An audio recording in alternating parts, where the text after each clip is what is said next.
అయితే మన హైందవ సోదర సోదరిమణులు మాత్రం వారి విశ్వాసాలకు ప్రామాణికంగా ఉన్నటువంటి గ్రంథాల యొక్క ఉపదేశానికి ధీటుగా ప్రవర్తిస్తూ ప్రతి నిమిషాన్ని, ప్రతి గడియను, ప్రతి మాసాన్ని, ప్రతి సంవత్సరాన్ని ఖచ్చితంగా పాటిస్తూ వారి గ్రంథాలను ఎంతో భక్తితో నిష్ఠాగరిష్ఠులై గౌరవిస్తూ ఉంటారు.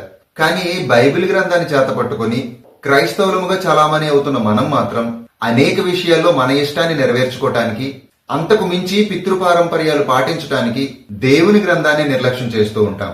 అందులోనూ మనం చేస్తున్న పనులకు గ్రంథమేదో తన ఆమోదాన్ని తెలియజేస్తున్నట్టు అన్యాయంగా, అసందర్భంగా, అబద్ధంగా లేఖనాలను ఎత్తి పట్టుకుని నీతిమంతుని జ్ఞాపకం చేసుకోవటం ఆశీర్వాదకరం అంటూ ఫ్లెక్స్ పెట్టి స్మారక కూడికలు ఏర్పాటు చేస్తూ ఉంటాం. మా కుమార్తెలు నగరునకే చెక్కబడిన మూల కంబముల వలె ఉన్నారు అని ఫ్లెక్స్ పెట్టి మెచ్యూర్ ఫంక్షన్స్ చేస్తూ ఉంటాం. నాకు తెలిసి ఇటువంటి పనులు చేసేవారు వారు ఎక్కడికి పిలువబడ్డారో, వారికి ఉన్న నిబంధన ఎటువంటిదో, అందరి సేవాకత్వం ఎటువంటిదో, ఎంతటి శ్రేష్టమైన వాగ్దానాలకు వారు పిలువబడ్డారో ఎరుగక ఇలాగును ప్రవర్తిస్తున్నట్టు నా అభిప్రాయం. ఒక్క విషయాన్ని జాగ్రత్తగా గుర్తుపెట్టుకోండి.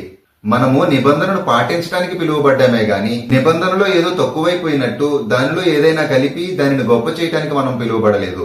అందువలన నీతిమంతుని జ్ఞాపకం చేసుకోవటం అంటే స్మారక కూడికలు, సంవత్సరికాలు ఏర్పాటు చేసుకుని విశ్వాసానికి బయటకు వచ్చి ప్రవర్తించమని దాని అర్థం కానే కాదు.